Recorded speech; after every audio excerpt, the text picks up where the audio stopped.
என்னம்மா கோவைக்கு பிரதமர் வந்திருக்காரு, நீ தலைவர் மாதிரி புத்தகம் வச்சிருக்காரு, யாரு இது? பெருமாள் முருகன் எழுத்தாளர் எழுதினது. 1988ல இருந்து 2015 வரைக்கும் அவர் எழுதின சிறுகதை தொகுப்பு. நீங்க முதல்ல கேட்ட கேள்வி போலாமா? பிரதமர் வந்திருக்காருன்றத விட அடுத்த எலெக்ஷனை நோக்கிய முதல் ட்ரிப் வந்திருக்காரு. அங்க முடிஞ்சிருச்சுல, இப்ப இருந்து ஆரம்பிச்சிருக்காரு. அதாவது இயற்கை விவசாய மாநாடு ஏதோ தொடங்கி வைக்க வந்திருக்காரு. நேத்துதான் இங்க இருந்தும் விவசாயிகள் எல்லாம் போயிருக்கிறாங்க. ஏற்கனவே ஒத்துக்கிட்டாங்க இல்லையா, குறைந்தபட்ச ஆதார விலை கொடுக்கறதா. இது வரைக்கும் இன்னும் கொடுக்கல. அதையெல்லாம் கேட்டு போராட்டத்துக்கு மக்கள் போய்கிட்டு இருக்காங்க. மத்திய பிரதேசத்திலேயே கைது பண்ணிட்டாங்க. அது ஒரு பக்கம். இன்னொன்னு, நம்ம ஊர்ல இப்ப மழை பெஞ்சு தண்ணி வந்தது, ஈரப்பதம் வந்து 17ல இருந்து 22 ஆகுங்கன்னு போன மழையில இருந்து முன்னாடி இருந்து கேக்குறாங்க. அப்ப வலியுறுத்தினாங்க. இன்னைக்கு வரைக்கும் அதுக்கான அனுமதி கொடுக்கல. விவசாயிகள் மேல இருக்கிற அக்கறை மேல தமிழ்நாட்டு மக்களுக்கான அக்கறை இருக்குல்ல.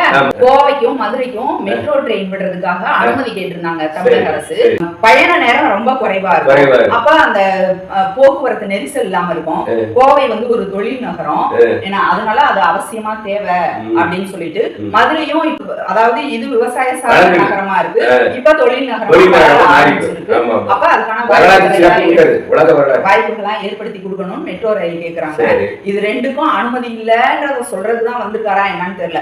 தமிழக மக்கள் மேல உள்ள பாசத்துல கேட்டா என்ன சொல்றாங்க, இங்க வந்து மக்கள் தொகை குறைவா இருக்காங்க, அதனால அதுக்கு அனுமதி கொடுக்க முடியாது அப்படின்னு சொல்றாங்க. அனுமதிதான், ஏன்னா பணம் கிடையாது, அனுமதி.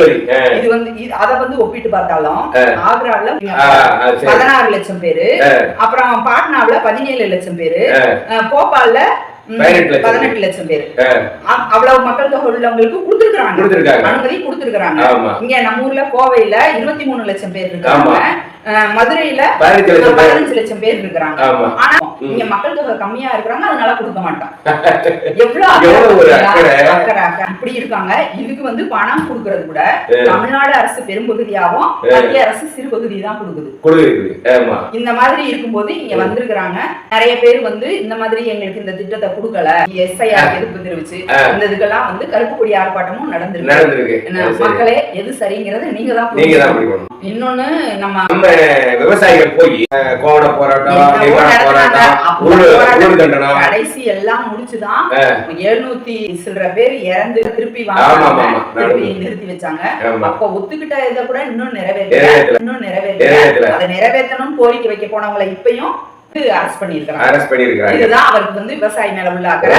விவசாய மாநாட்டை தொடங்கி வைக்க வந்திருக்காரு. ஒட்டுமொத்த உழைக்கும் மக்கள் மேல இருக்கிற அக்கறை மக்கள் தான் புரிஞ்சுக்கணும், நீங்க சொன்ன மாதிரி. நன்றி.